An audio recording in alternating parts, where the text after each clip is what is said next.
식물의 발화 관찰하기를 해보겠습니다. 식물의 발화란 식물의 씨앗이 새싹을 틔우는 것을 말합니다. 여기에서는 쌍떡잎 식물인 무순과 외떡잎 식물인 새싹뿌리의 씨앗 발화를 알아보도록 하겠습니다. 먼저 씨앗이 무엇인지 알아보겠습니다. 씨앗이란 종자라고도 불리는 것으로 식물의 유전자를 담고 있는 것입니다. 씨앗으로부터 새로운 개체가 성장해 나와서 새로운 식물이 되는 것입니다. 씨앗이 발화하기 위해서는 몇 가지 조건들이 필요한데요. 적당한 온도가 필요하고요. 그 다음에 물도 필요하고 공기, 햇빛에 따라서 어떤 씨앗은 어두울 때 씨앗 발화가 잘 되는 암 조건이 필요하고 어떤 씨앗은 또 밝은 햇빛이 필요한 그런 씨앗도 있습니다. 더불어 흙, 배지가 꼭 필요하겠죠. 다음은 씨앗의 구조와 기능입니다. 모든 씨앗을 다 볼 수는 없기 때문에 기본이 되는 몇 가지만 살펴보도록 하겠습니다. 먼저 장차 새싹이를 틔워서 새로운 식물이 될 배가 있고요. 이 배가 싹이 날 동안 광합성을 아직 하지 못하기 때문에 배에다가 새싹에다가 영양분을 줘야 되는데요. 그것을 우리가 배젖이라고 합니다. 떡잎이라고 하는 것도 마찬가지로 배젖의 일종인데요. 새싹이 틔워지면서 새싹에게 영향을 주는 그런 구조라고 볼 수 있겠습니다. 다음은 이 구조에 대한 설명이 되겠습니다. 자, 떡잎에 대해서 알아보겠습니다. 씨앗이 발화하면서 식물에게 이제 영향을 주는 그런 곳을 우리가 떡잎이라고 하는데 배젖도 마찬가지로 그 떡잎과 같은 기능을 합니다. 그런데 배의 일부 중에서 싹이 직접 붙어서 잎에다가 영양분을 주는 그런 부분을 우리가 떡잎이라고 합니다. 두 장이 한꺼번에 나오는 것을 우리가 쌍떡잎이라고 부르고요. 한 장만 나오는 것을 우리가 외떡잎 이렇게 부릅니다. 쌍떡잎 식물과 외떡잎 식물은 나중에 커서는 조금 다른 모습을 보이는데요. 먼저 잎 모양을 살펴보시면 쌍떡잎 식물은 잎맥이 복잡한 구조로 된 그물맥 구조를 보이고 있고요. 외떡잎 식물은 나란한 구조를 보이고 있는 그런 잎맥이 나란하게 맺히는 그런 구조를 보이고 있습니다. 자, 그 다음에 수분이나 양분을 빨아들이는 관다발의 모양도 조금 다른데요. 쌍떡잎 식물은 안쪽에는 이제 보통 양분을 빨아들이는 그 관들이 있고요. 바깥쪽에는 물을 빨아들이는 관들이 이렇게 정렬되어 있고요. 외떡잎 식물은 그런 그 모양의 구분 없이 위치의 구분 없이 골고루 분포된 특징을 갖고 있습니다. 싹이 트는 과정입니다.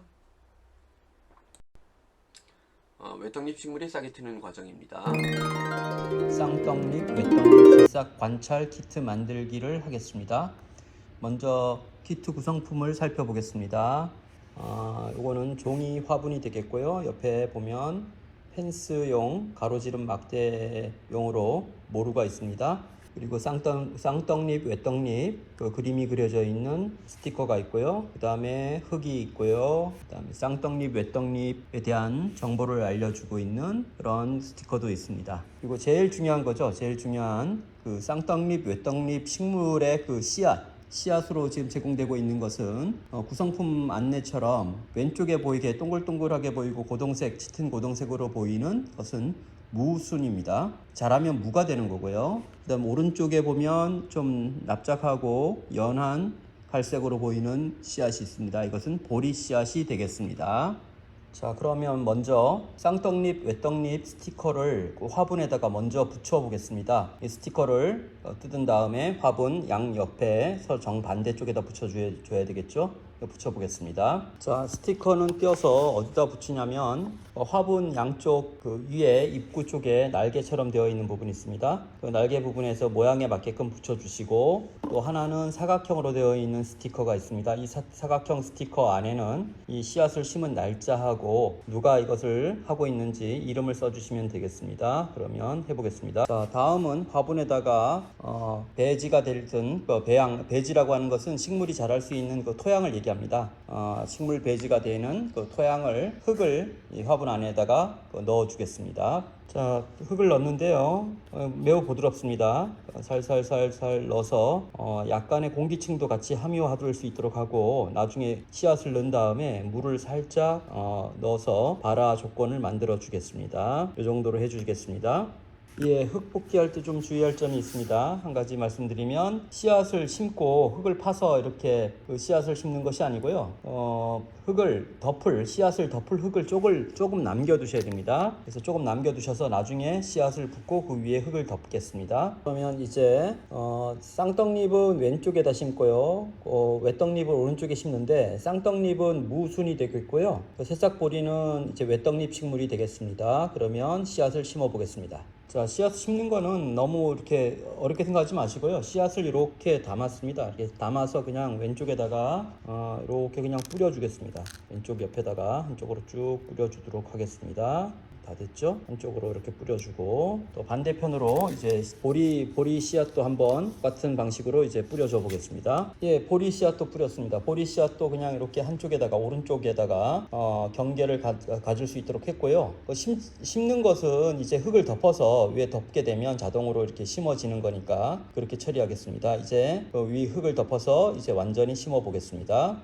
네, 흙을 골고루, 저는 지금 손가락으로 하고 있죠. 잘 펴가지고 씨앗이 보이지 않도록 이렇게 잘 덮어주면 되겠습니다. 자, 모루를 이렇게 구부려서 울타리 모양을 만들었고요. 가운데 경계를 만들었습니다. 이렇게 하면 일단 심는 거는 끝났습니다. 자, 그러면 이 씨앗이 발화가 되려면 이 기본적으로 온도도 맞아야 되고요. 제일 중요한 것이 이제 수분이 있어야 됩니다. 수분을 너무 이렇게 많이 잠길 정도로 하시면 안 되고요. 촉촉하게 흙이 젖을 정도로만 붓겠습니다. 선생님은 일단 과학 실험실에 있는 그 종이컵을 이용해서 종이컵의 반 정도를 한번 부어 보도록 하겠습니다. 예, 물을 이렇게 했고요.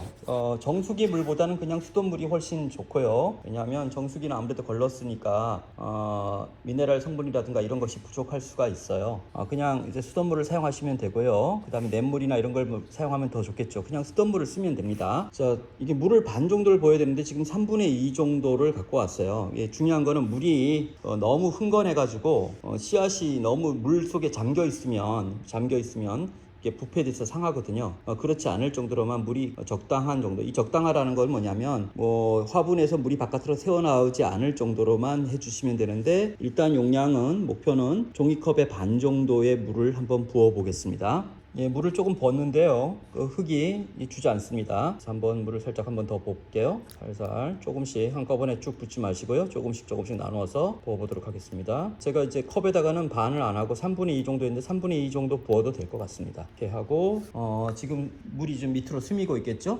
예, 이 상태가 이제 물을 준 것이 되겠습니다. 그 다음에는 이 싹이 나기 위해서는 어떻게 해야 되냐면 시간이 필요합니다. 발화를 위해서는 씨앗 속에 있는 유전 정보가 드디어 내가 싹을 틔워야 되는 그런 조건이 되었구나 라고 할 때는 양분도 있어야 되고요, 수분이 있어야 되겠습니다. 그리고 적정한 온도, 이 적정한 온도라는 것은 보통 싹마다 날 수 있는 온도가 정해져 있긴 한데, 지금 무순과 외떡잎 식물인 새싹보리 같은 경우에는 보통 온도가 5도 이상, 보통 10도 이상에서부터 발화가 시작되고요. 최적 온도는 한 20도 정도 이상이 되겠습니다. 그리고 모든 식물은 다 효소에 의한 작용을 하기 때문에 온도가 지나치게 36.5도, 우리 체온이죠. 36.5도 이상으로 올라가면 오히려 효소가 파괴돼서 여러 가지 생명 활동을 할 수가 없습니다. 그래서 지나치게 이제 높지 않은 온도, 그리고 햇빛이 너무 들지 않는 곳에서 부어주면 됩니다. 기다려 주시면 됩니다. 햇빛을 왜 노출시키지 말라고 하냐면, 사실은 햇빛하고는 크게 상관이 없으나 햇빛이 비치게 되면 수분을 증발시켜서 씨앗이 발화되는데